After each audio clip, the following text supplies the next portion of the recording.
Hi everyone, welcome to this CCNA series, and in this video I'm going to cover NAT, Network Address Translation.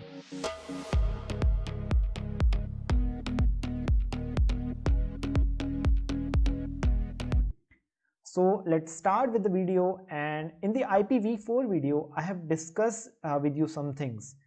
First is there are several private IP addresses in our IPv4 classes, class A, class B and class C. They have a private IP address range. Class A has 10.0.0.0 range, class B has 172.16 to 172.31 and class C has 192.168 to 192.168.255.255. These three series are private IP address range. So what do you mean by a private IP address? Private IP address mean you can give these IP addresses to any device in the world. You can give these IP addresses to your own device, but these IP address range will not be routable. Means these are not public IP addresses. Nobody can connect with you on these IP addresses. So why do we use them? In the IPv4 video, if you haven't seen it, I have also discussed one thing, that there are only 4 billion IPv4 addresses and they are also deprecating. Means there are more than 4 billion devices already, but we are still using IPv4 addresses. So how we are still using these addresses? With the help of NAT, we can use more than 4 billion IP addresses. So how? Let's see with an example. So if you go to your Windows or Kali Linux or any Linux PC and you type a command called ipconfig. Ipconfig is for Windows and ifconfig is for Linux. To see your IP addresses, if you type any of these commands on Windows or Linux, you will see your IP address. So this is my IP address 192.168.18.6 and this is my default gateway 192.168.18.1.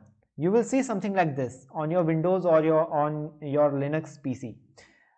So these are 192.168 addresses, means these are private IP address, but I am still able to use my internet. How I am still able to use my internet with this private IP address? So what happens, if you connect to a router, a Wi-Fi router here, this is a Wi-Fi router. Suppose two devices, two PCs are connected on your in your home, PC A and PC B, or these can be virtual machines. So these are connected with a Wi-Fi router. Now Wi-Fi router will give them an IP address which will be a private IP address range. So you will configure a private IP address range on your Wi-Fi router, and this router will provide that range to devices which it is connected to. Now in the switch there can be more than one Wi-Fi router. This can be a Wi-Fi router, this can be a Wi-Fi router, and there can be several devices which are connected to that. This is several devices which are connected to that.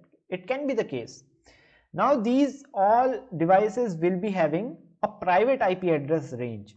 So suppose this device is having 192.168.1.10 and this is having 1.20 and these devices are having 10.0.0.1, this range or something like that.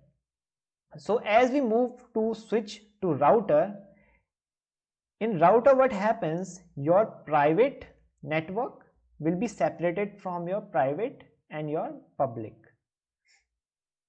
Two network will exist in this router.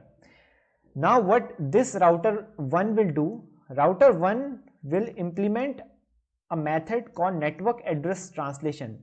It will convert your private IP address to your public IP address. So as soon as a packet from PC A will reach, suppose I am deleting this one so that this is so messy. So first I am deleting this one. So suppose a packet from PC A goes to Wi-Fi router, then to switch, then to router. Now the destination in this packet, suppose that is 8.8.8.8, which is Google's public DNS address. Suppose this is the destination and this is the address. Now as soon as it goes to router 1, router 1 will convert the source IP address to a public IP address which ISP has assigned to router 1 or to this network. So suppose this has been converted to 200.0.1.10. This 192 is converted to 200.0.1.10 at router 1. This conversion is called NAT, which is network address translation, because we are translating a private IP address to a public IP address. Now this PC's public IP address according to this router. So all the packet moving forward will have this IP address at source and 8.8.8.8 at destination. And suppose a Google's DNS server is this, so it reaches to 8.8.8.8, then it will respond to its public IP address. So it will respond to router 1. So again the response will come from here to router 1. At router 1 will see that okay, this IP address has been assigned to this private IP address. So it will again convert that IP address back to this. So in the exiting and entering, while entering and while exiting from router 1 to a public network or public internet, the addresses will change, the source addresses will change, or the destination addresses will change while coming back. So this is the network address translation which happens at router. So this router is now a boundary to public and private IP address. This router 1 will maintain a table, NAT table, so that it can track that okay, this 192.168.1.10 resembles to 200.0.0.1. Then this 192.168.1.20 resembles to 200.0.0.2. So it will create a table, the router 1, and it will remember that okay, it resembles to this IP address, it resembles to this IP address. So now this kind of NAT is known as one-to-one mapping, because one IP address, private IP address, is converting to one public IP address. So this is one-to-one mapping. Now this is not very useful. Why? Because only one IP address is converting to one public IP. So what is the point of this? There is no point, because this IP address A will need a separate public IP address, this B will need a separate public IP address. Every device on the private side will need a separate public IP address to communicate with the internet. So this one-to-one mapping is not useful for our 4 billion addresses. We have to save our addresses. So this is not useful for that. So sometimes we will use a network address translation pool, where we will go to router and we will configure the router as please give these 192.168.1.10 to 1.20. Please convert these private IP addresses to 200.10.1.20 to 200.1.10.30. So from this pool, any address or any device which wants to communicate to the internet will go to this router. Router will assign an IP address from this pool. In this case, some of the IP addresses will be saved. Suppose this B never communicates to the internet. So we have one more IP address we will be having in this pool, because this do not want to communicate to the internet. That's why. So in the NAT pool, we will be saving some of the IP addresses, but still we are losing a lot. Now there is actually NAT which is implemented in most of the cases, most of the routers or most of the infrastructure, is called port address translation, or you can say PAT, or you can say NAT overload. So these have this has two different names. First one is port address translation, or you can say NAT overload. So PAT or NAT overload, how this works, you will at the router you will be having only one public IP address. Suppose this is your one public IP address and you want to assign this to 10 devices. the same public IP address to 10 different devices. You want to do that. So what happens at the router's point of view, in the table 200.1.1.1 port number 200 will be assigned to PC A. 200.1.1.1 port number 201 will be assigned to PC number B.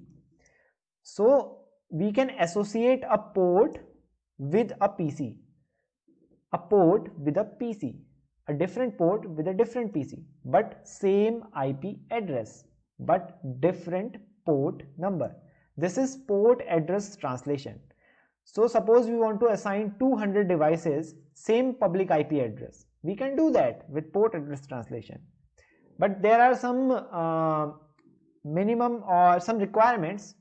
We cannot assign 30,000 devices to one public IP address, because in that case there will be a lot of overhead on the router 1, and you know routers have a limited capacity, or routers have a limited volume, a limited RAM, a limited memory.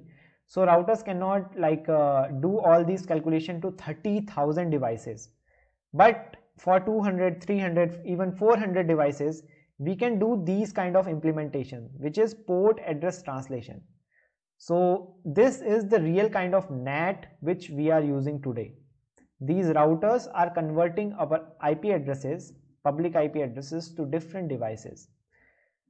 We can see that by doing one more thing in our PCs. So you can do this on your own PC, which is trace root or trace RT. Trace RT in Windows or trace root in Linux. This command will show you the path of your packet, from which routers the packets are going through. So in this case I am hiding my public IP address here, but in this case what is happening, that this is my private IP address, this is my device default gateway. So my Wi-Fi router's address is this. So first packet is going to this, my Wi-Fi router, this one. This has an address of 192.168.18.1. Then this Wi-Fi router is communicating to the router, the main router, the ISP router, internet service provider, whichever you are using, AT&T, Verizon, whichever you are using. So this is going to my default gateway, which is my Wi-Fi router from packet from the PC. Then it is converting, the main public router is converting that private IP address to a public IP address, and then it is sending it over to the internet. These all are public IP addresses. These all are public IP addresses. And finally it is reaching to the Google's DNS, which is 8.8.8.8. So you can try this. Please include -d so that it will not take so long to produce your output. Otherwise it will take very long, because it waits for TTL, which we will understand in some time later, the TTL. So it will wait for that. So avoiding that, you can just include -d, trace root or trace RT -d, then your IP address or your website name, you can say google.com, microsoft.com, facebook.com, amazon.com, anything. So you will see the path of your address, and it can go through several private IP address, then it can go through a public IP address. So this is the public internet, public part of the internet, and this is my private IP address. So this is how the NAT is we are using in every kind of implementation, because IPv4 public addresses are very expensive, because they are already deprecated and they are not much. So in the cloud, in the AWS or Microsoft, if you are implementing something, you will get a private IP address like 10 range or 172.16 range. So these ranges you will get for your virtual private clouds. So this is the case with network address translation, and this is a very important concept for your CCNA. I will make a part 2 which is more advanced, or we will implement this on a Cisco router in Packet Tracer or GNS3. So I will make a second part of it sometime later on this series. But for now, you just need to understand that what are the ranges of private IPv4 addresses and why do we need a NAT to convert, and what are different types of NAT, the one-to-one, the one-to-many, and the PAT, which is port address translation. So thank you for watching this video. If you liked, if you have learned something from this video, please hit a like, please comment down on which topic I should make a video next, or I'll be going to make a video on something like DNS or DSCP in the next one. So thank you for watching, and I will see you in the next one. Bye.